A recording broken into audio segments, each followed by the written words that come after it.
పార్వతీపురం మన్యం జిల్లా గంగాపురం పంచాయతీ తాండవలస గ్రామంలో గిరిజనులు 50 ఏళ్లుగా సాగు చేసిన భూమికి పట్టాలు కల్పించాలని సిపిఎం పార్టీ ఆధ్వర్యంలో నినాదాలు చేస్తూ నిరసన చేపట్టారు.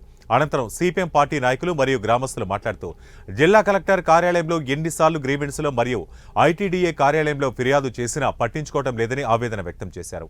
రెవెన్యూ అధికారులు గ్రామంలోకి వచ్చినా సరే తూతూ మంత్రంగా సర్వే చేసి వెళ్తున్నారని, పట్టా లేనందువలన ప్రభుత్వం నుంచి రావాల్సిన రాయితీలు మరియు విత్తనాలు, ఎరువులు, బ్యాంకు రుణాలు కోల్పోతున్నామని గిరిజనులు ఆవేదన వ్యక్తం చేశారు.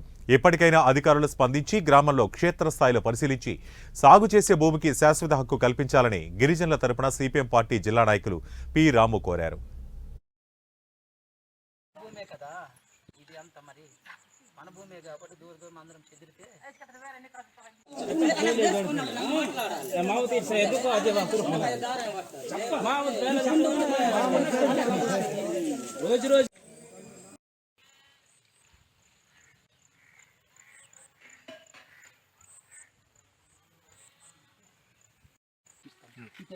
ఫారెస్ట్ అంటారు కదా, ఆడికి తప్పుకున్నాడు.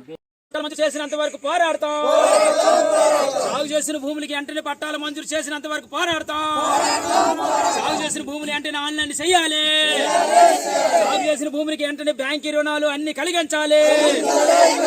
ఎరువులు, విత్తనాలు అన్ని కలిగించాలి. పేరు మెల్లకరాము, పార్వతీపురం మండలం, పార్వతీపురం మన్యం జిల్లా.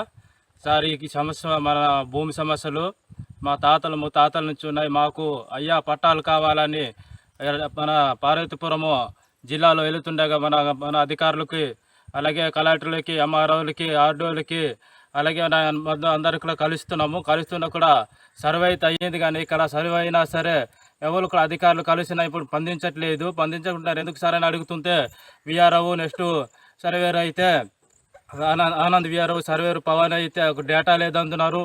అలాగే సర్వేలో మేము అప్లోడ్ చేసినవి పోయి అంటున్నారు. ఎంతవరకు నిజమనేది మాకు తెలియకుంటుంది. ఎందుకంటే మేము గిరిజనులము, మేము మాట్లాడగలుగుతాం తప్ప మాకు చదువు లేదండి. పూర్వకాలం నుంచి మేము అడుగుతుంటే వీళ్ళు ఇలాగా నాటకాలు ఆడుతున్నారు. ఇది మంచి ఎంతవరకు కరెక్ట్, ఎంతవరకు నిజం, ఎంతవరకు అబద్ధం అనేసి మాకు పార్వతీపురం దగ్గరలో ఉన్నాము. కనీసం ఏ అధికారం మాకు పట్టించుకోవట్లేదు. దీనికి కారణం ఏంటో మాకు తెలియకుంటుంది. ఇంతకు మా పంచాయతీలో మా ప్రెసిడెంట్ల వల్ల కారణమా, లేకపోతే ప్రభుత్వం వల్ల కారణమా, లేకపోతే అధికారం వల్ల కారణమా ఏటి అర్థం కావట్లేదు. దయదలిసి ఇప్పుడున్న ప్రభుత్వమైన మాకు కనికరించి మా ఈ సమస్యలను, భూమి సమస్యలు క్లియర్ చేస్తారని కోరుకుంటున్నాము. క్లియర్ చేసి మాకు కూడా అన్ని పథకాలు వచ్చినట్టుగా చూస్తే మేము కూడా నలుగురులాగా కొంచెము బాగుపడతామనేసి మేము అయితే అనుకుంటున్నాము. అందరికీ దయచేసి మాకు కనికరించాలి. మాకు పట్టాలు మంజూరు చేయాలి. సర్వీస్ చేసినటువంటి పట్టాలు కూడాను మాకు వచ్చి అందరు అధికారులు కూడా వచ్చి మాకు సహాయం